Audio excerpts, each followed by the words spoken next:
You are a very, very naughty little Hitler. A naughty Hitler? Are you kidding? Why do some sitcoms with huge stars fail in the most spectacular way possible? We've got the inside scoop on why one of America's most beloved comedians had a show that bombed. But first, we'll expose the most controversial sitcom ever made, a show so bad it's almost unbelievable. 1. Heil, Honey, I'm Home. You've got the Prime Minister of England coming over here to the apartment tomorrow, and you don't tell me so I can get something out of the icebox? Let's just get the most infamous one out of the way first. Imagine this: a sitcom that looks and feels like an old show from the 1950s, complete with a laugh track. The main characters are a goofy, lovable husband and his sweet wife. The catch? The husband and wife are supposed to be Adolf Hitler and his partner, Eva Braun. Yes, you read that right. A British TV show created in 1990 decided to make a comedy about one of history's most evil figures. The whole idea of the show was that they were just a normal couple living in an apartment building, and their biggest problem was their annoying Jewish neighbors, the Goldensteins. The show was meant to be a spoof, a way of making fun of the silly American sitcoms from the past. The title itself, Heil, Honey, I'm Home, was a play on the classic Honey, I'm Home. Greeting. But truth be told, nobody was laughing. People were completely and totally horrified. The idea of making Hitler into a funny sitcom character, someone you were supposed to laugh with, was seen as deeply offensive and just plain wrong. The channel that made it only showed the very first episode. The public outcry was so loud and so immediate that they canceled it right away and locked the other completed episodes in a vault, never to be seen again. It goes down in history as maybe the worst idea for a sitcom ever. Making fun of such a serious topic is a terrible move. But believe it or not, another show tried to find comedy in a different, incredibly sensitive part of American history, and it caused just as much of a firestorm. 2. The Secret Diary of Desmond Pfeiffer. What's your lame excuse this time? The Civil War, Mary? The Civil War, the Civil War. What about my needs? If you thought the last show was bad, hold on tight. In 1998, a network called UPN decided to launch a sitcom set in the White House during the Civil War. The show was called The Secret Diary of Desmond Pfeiffer, and the main character, Desmond, was a black man from England who becomes the butler for President Abraham Lincoln. The show's creators said they wanted to make fun of the silly political drama happening in Washington, D.C. at the time, using the past as a backdrop. Sounds maybe okay on paper, right? Well, the execution was a complete disaster. The show portrayed Abraham Lincoln as a clumsy, clueless idiot who was obsessed with his looks. Other historical figures were treated just as badly. But the biggest problem was how it handled the topic of slavery. Even though the main character was a free nobleman, the show was set during a time of immense suffering, and it tried to make jokes out of it. Protest groups were furious before the show even aired. They argued that finding comedy in that painful period of history was deeply disrespectful. The ratings were terrible from the very first episode, and the controversy just grew bigger. The network stood by the show for a few weeks, but after only 4 episodes were shown, they pulled the plug. It was another case of a comedy that nobody, absolutely nobody, found funny. These historical comedies were clearly a bad idea. But what happens when a show's bad idea isn't from history, but from a painfully outdated sense of humor? The next show on our list proves that what might have been funny decades ago was just plain insulting in 2012. 3. Work It. What are you doing? Well, Kelly said she thinks Vanessa might be a lesbian. Right, but you're not a woman. Why can't you be happy for me? Picture this. It's 2012. 2 guys lose their jobs and are desperate for work. They realize that the only company hiring is a pharmaceutical firm that mostly hires women. So, what's their brilliant plan? They decide to dress up as women to get the jobs. If this sounds like an old movie from the 80s, you're right. It's a plot that has been done before, but the creators of the show, Work It, thought it would be hilarious to bring it back for a modern audience. They were very, very wrong. From the moment the first commercials for Work It appeared, people hated it. The show was accused of being offensive to women, suggesting that any man could easily do a woman's job. It was also seen as insulting to the transgender community, making a joke out of the idea of gender identity. The jokes were old, tired, and just not funny. Critics called it one of the worst sitcoms they had ever seen. When it finally premiered, the ratings were beyond bad. The audience simply wasn't interested in this cringy, outdated brand of humor. The network knew it had a huge dud on its hands. After airing only 2 episodes, they canceled the show, making it one of the fastest failures of the decade. Dressing up for a job is a terrible idea for a show. But what about basing a whole sitcom on characters who were popular for about 30 seconds in a car insurance commercial? You'd think that would be an even worse idea, and as our next show proves, you would be absolutely right. 4. Cavemen. I'm a normal guy who makes stupid mistakes. I'm a guy who has a brother and a best friend who can be complete jackasses. Do you remember those GEICO insurance commercials that were so easy a caveman could do it? Back in 2007, those commercials were everywhere. They featured a couple of cavemen in modern society who were constantly offended that people thought they were unintelligent. They were pretty funny in short, 30-second bursts. An executive at ABC Television thought they were so funny that they deserved their own half-hour sitcom. This led to the creation of the show Cavemen. The show was supposed to be a clever look at prejudice, with the cavemen being a minority group facing discrimination in modern-day Atlanta. The problem was, the whole joke got old after about 2 minutes. The commercials worked because they were short and sweet. Stretching that single joke into a full 22-minute episode every week was impossible. The characters were whiny, the situations were boring, and the attempts at being deep about social issues just came off as silly. To make matters worse, the makeup and prosthetics the actors had to wear looked clunky and a little bit scary. Viewers who loved the commercials had no interest in watching a full show, and new viewers were just confused. The show was a ratings disaster from day one and was put out of its misery after only 6 episodes made it to air. Basing a show on a commercial is a recipe for disaster. But what happens when one of the most successful comedy creators on TV, a guy known for edgy and hilarious shows, makes a sitcom that is just mean and unfunny? The next show proves even the pros can get it wrong. 5. Dads. Warner, open up. I'm here to help. No, Dad, we just sealed a handshake agreement. The Chinese are lovely and honorable people, but you can't trust them. Seth MacFarlane, the guy who created Family Guy, American Dad, and The Cleveland Show. He's known for a certain kind of humor that pushes the boundaries. In 2013, he was a producer on a new live-action sitcom for Fox called Dads. The show was about 2 successful video game developers whose lives are turned upside down when their annoying and out-of-touch fathers move in with them. The cast was great, with actors like Seth Green and Giovanni Ribisi. With that kind of talent, it should have been a hit. Instead, it was a train wreck. The main problem was the humor. It wasn't just edgy, it was often just plain offensive and lazy. The show was filled with jokes that relied on tired and insulting stereotypes about different groups of people. For example, in the very first episode, the characters had a female Asian employee dress up in a silly costume to impress some Chinese businessmen. Critics and audiences were not impressed. They called the show cringeworthy, racist, and just not funny.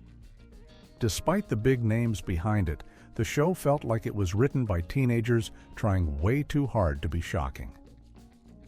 The ratings started low and only got lower. The network let it run for a full season, maybe hoping it would find an audience, but it never did. It was quietly canceled becoming a weird blemish on an otherwise successful career for its creator. A show that tries too hard to be offensive is one thing. But what about a show starring one of the hottest young comedians in the world that somehow turns out to be incredibly boring? Our next entry is a perfect example of how fame doesn't always equal a hit show. 6. Mulaney. It's Andre. It's Andre. Why is he here? Shane, you are single. Too close. Okay. John Mulaney is one of the most respected and funny stand-up comedians out there. He was a writer for Saturday Night Live and is known for his clever, well-told stories. In 2014, everyone was excited when it was announced he was getting his own sitcom, simply called Mulaney. The show was loosely based on his life and his stand-up comedy. It was supposed to be a modern version of a classic sitcom like Seinfeld, where a comedian hangs out with his quirky friends and gets into funny situations. The problem was, it felt exactly like a cheap copy of Seinfeld. The show was filmed in front of a live studio audience, and it had a very old-fashioned feel. But the jokes just didn't land. The cleverness and charm of John Mulaney's stand-up comedy seemed to completely disappear in the sitcom format. The stories felt forced, and the supporting characters, played by talented people like Martin Short and Elliot Gould, were not given much to do. It was strange. All the pieces for a great show were there, but they just didn't fit together. Critics were confused, calling it stiff and awkward. Audiences didn't tune in. The network even cut the number of episodes they were going to make halfway through the season. It ended up being a huge disappointment and a lesson that even the funniest people can't always make a funny sitcom. A show that bombs with a huge star is always a surprise. But it's even more shocking when a network cancels a show after just one single episode. Our next story is about a show that holds the record for one of the quickest cancellations ever. 7. Emily's Reasons Why Not. Is very gay behavior. And I thought I was gay. I'm struck by how gay this display of gayness is. Sometimes a network has so little faith in a show that they don't even give it a chance to find an audience. That's exactly what happened to the sitcom Emily's Reasons Why Not in 2006. The show starred Heather Graham, a big movie star at the time, as a successful book editor who has terrible luck with dating. The whole idea of the show was that for every guy she dated, she would make a list of reasons why she should break up with him. It was supposed to be a funny and relatable look at modern dating. The network ABC promoted the show heavily. They put it on the air right after a very popular reality show, hoping to get a lot of viewers. The first episode aired, and the reaction was not good. The ratings were okay, but not great. More importantly, the critics absolutely hated it. They called it unfunny, unoriginal, and a waste of Heather Graham's talent. The main character came across as annoying instead of charming. The network executives must have been watching and reading the reviews because they panicked. The very next day, they announced that the show was canceled. Just like that. After one episode. They had already filmed 6 episodes, but they decided it wasn't even worth showing the other 5.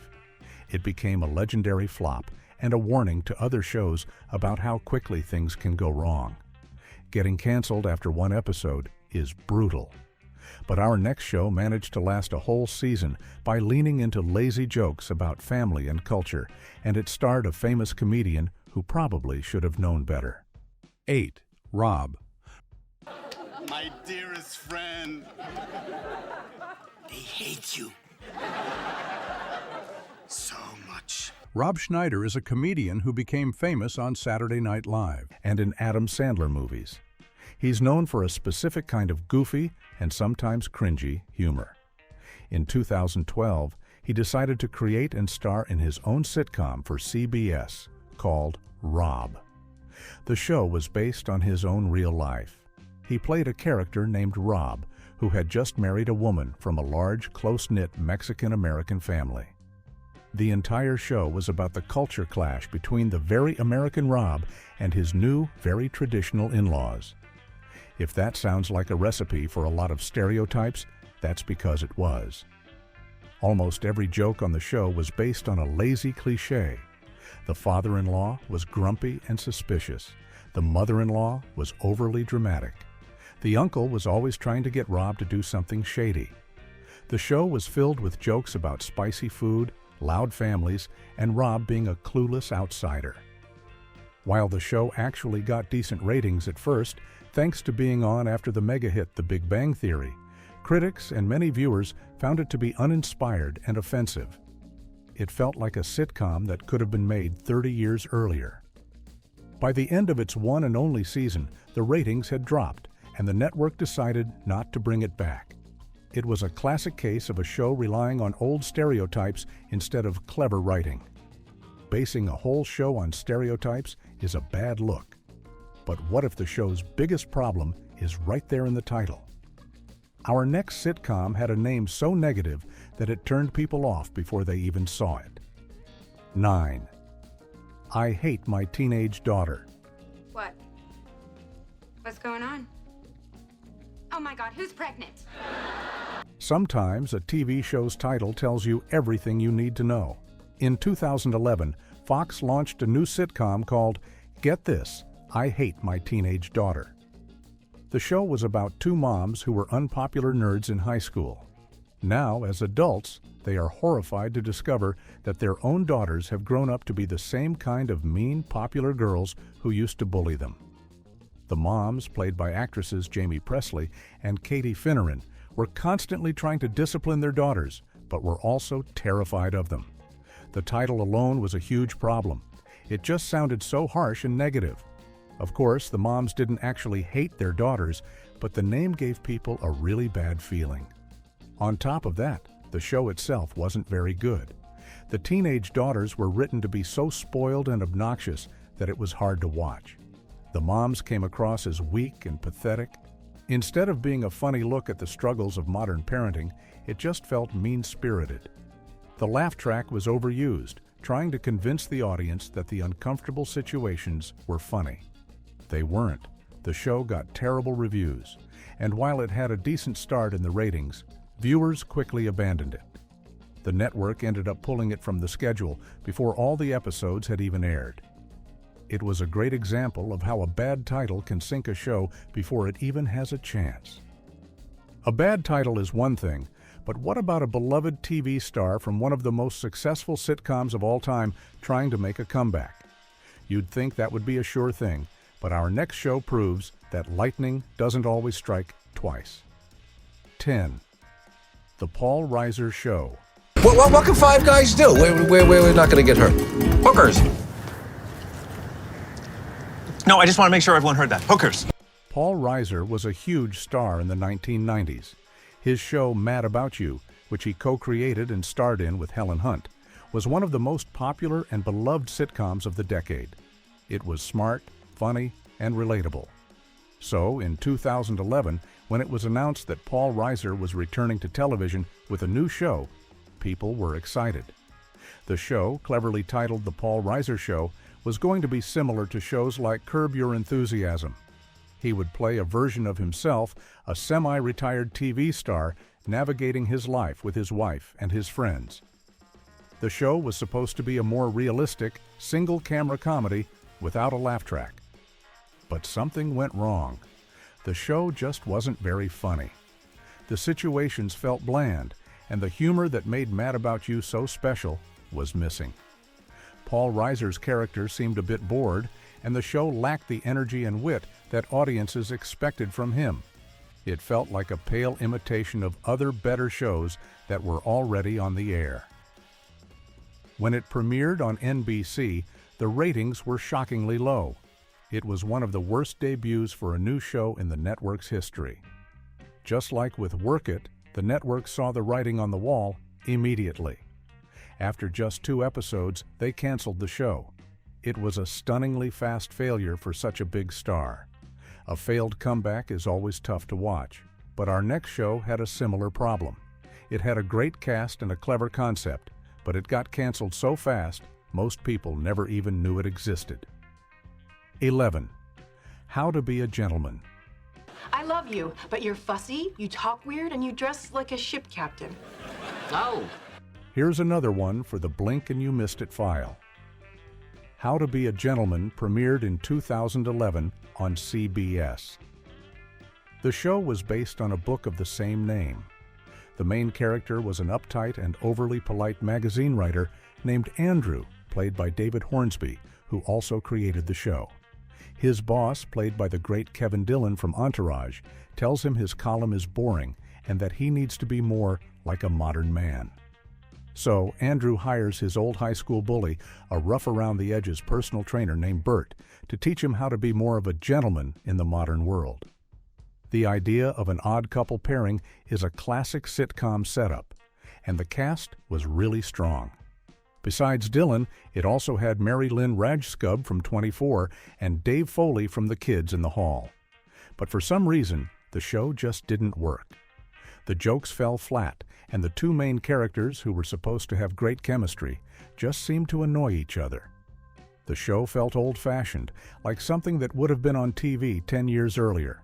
It got terrible reviews, and more importantly, no one watched it. The ratings for its premiere were dismal. CBS, which was the #1 network at the time, had no patience for a failing show.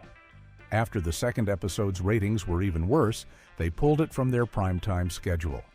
It was another show that was gone in the blink of an eye. Having a good cast isn't always enough. But what if your show has a good cast and a cute animal? That has to be a recipe for success, right? Well, our next show featured a monkey as a main character, and even that couldn't save it. 12. Animal Practice.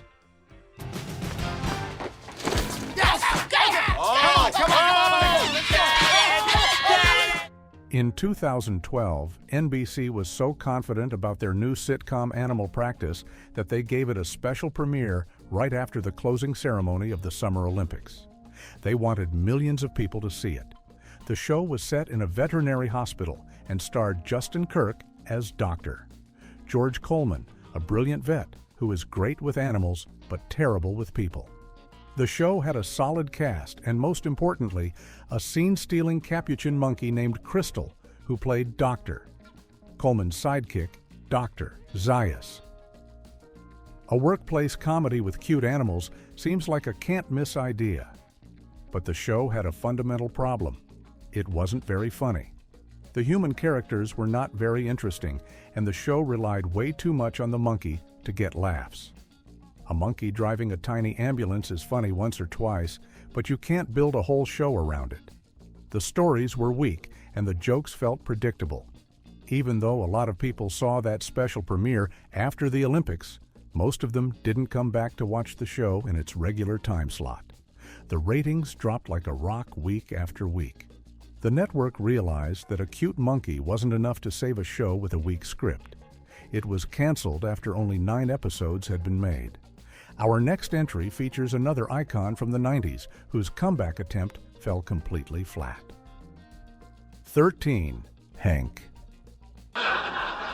Oh, say, can you see? Oh. Kelsey Grammer is a television legend. He played the character Doctor. Frasier Crane for 20 years, first on Cheers and then on his own incredibly successful spin-off, Frasier. He won multiple Emmy Awards and was one of the most respected actors in comedy. So, in 2009, when he decided to return to the world of sitcoms with a new show called Hank, people were expecting something great. The show was about a super-rich Wall Street CEO named Hank who loses his job and is forced to move his pampered family back to his small hometown in Virginia. The show was meant to be a classic fish-out-of-water story, with the rich family trying to adjust to a normal, middle-class life. The problem was, the show felt completely out of touch. The year it came out, 2009, was right in the middle of a huge economic recession. Many people in America were losing their jobs and homes for real. A comedy about a super wealthy guy who still had a nice house and a loving family, just with less money, didn't feel very relatable. The jokes were about things like not having a personal chef or having to fly on a commercial airplane. Nobody felt sorry for Hank. The show came across as tone-deaf and unfunny. The ratings were terrible from the start, and the network canceled it after only 5 episodes had aired, making it a rare and huge flop for the legendary Kelsey Grammer. A show about rich people's problems is a tough sell. But what about a show with a really clever, high-concept idea and a great young cast? Sometimes even that isn't enough, as our next failed sitcom proves. 14. The Goodwin Games. Congratulations. You are the winner. Fox has a history of trying out quirky and unique comedies. In 2013, they launched a show called The Goodwin Games from the creators of the very successful sitcom How I Met Your Mother. The premise was really interesting. A rich old man passes away, and in his video will, he tells his 3 grown children, who don't get along, that they have to compete against each other in a series of strange games and puzzles he created. The winner will inherit his entire massive fortune, worth over $20 million. The show starred talented actors like Becky Newton from Ugly Betty and Scott Foley from Scandal. The idea was clever and different from anything else on TV. It was supposed to be a mix of comedy, mystery, and family drama. But for some reason, it just didn't connect with audiences. Maybe the idea was a little too complicated for a sitcom. The show had a hard time balancing the funny moments with the more serious family stuff. Even before the show aired, the network seemed to lose confidence in it. They cut the number of episodes they had ordered and then decided to burn it off by airing it in the summer, which is usually where networks put shows they don't care about. Only 7 episodes were ever shown, and a really promising idea with a great cast disappeared before it ever had a real chance. Some shows just don't get a fair chance. Our next one also had a ton of critical praise and a wonderful cast, but it suffered the same fate of being a show that almost nobody watched. 15. Ben and Kate. What? What is happening? Oh, mother... Shoot! Why are you so young right now? Every once in a while, a show comes along that all the TV critics love, but the general public completely ignores. That was the sad story of Ben and Kate, a sitcom that aired on Fox in 2012.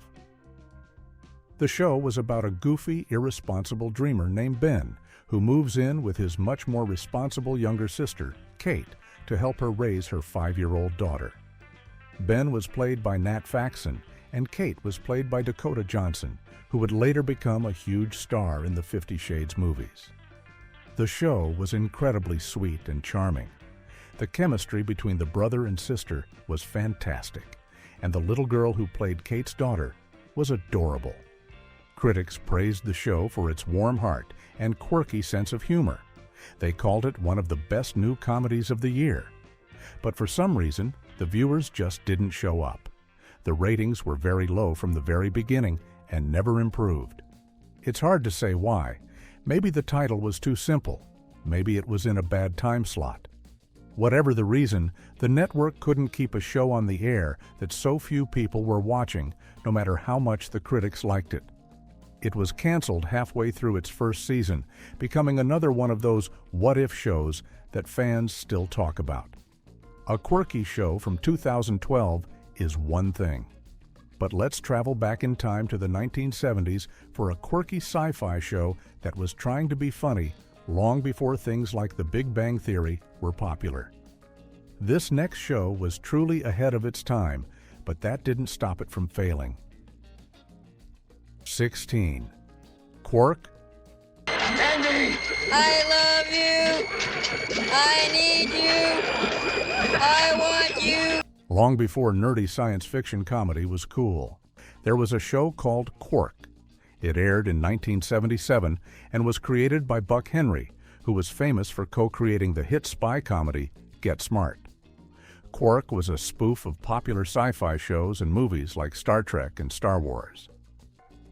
The show was set on a United Galactic Sanitation Patrol ship, which is a fancy way of saying a garbage truck in space.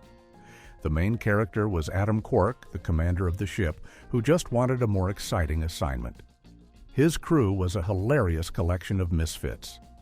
There was a half-man, half-woman engineer named Gene/Gene, a grumpy alien made out of a plant, and two beautiful but identical clones named Betty, one of whom was a bad clone.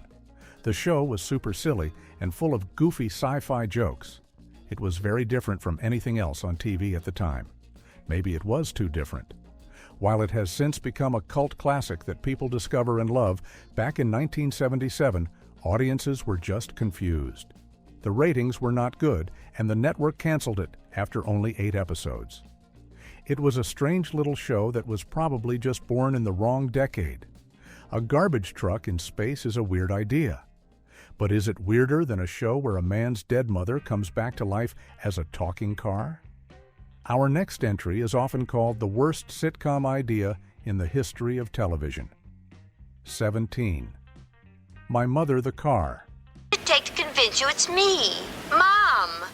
You sound like my mother. You can't be.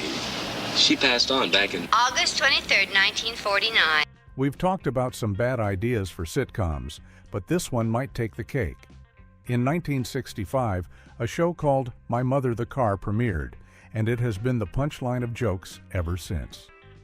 The story was about a man named Dave Crabtree who goes to a used car lot to buy a station wagon. He finds a strange, run-down 1928 Porter touring car. He is about to walk away when the car suddenly starts talking to him. The voice coming from the car's radio is his dead mother. She tells him that she has been reincarnated as this car. So, the whole show was about this man driving around in his mom car, having conversations with her, and trying to keep her a secret from his family and a sneaky car collector who desperately wants to buy the Porter. The show was created by some of the same people who made the hit show Mr. Ed, which was about a talking horse. They figured if a talking horse worked, why not a talking car? The answer is because it's a completely ridiculous and kind of creepy idea. The show was hated by critics and ignored by audiences. It was canceled after 1 season and is now forever remembered as one of the silliest and worst sitcoms ever made.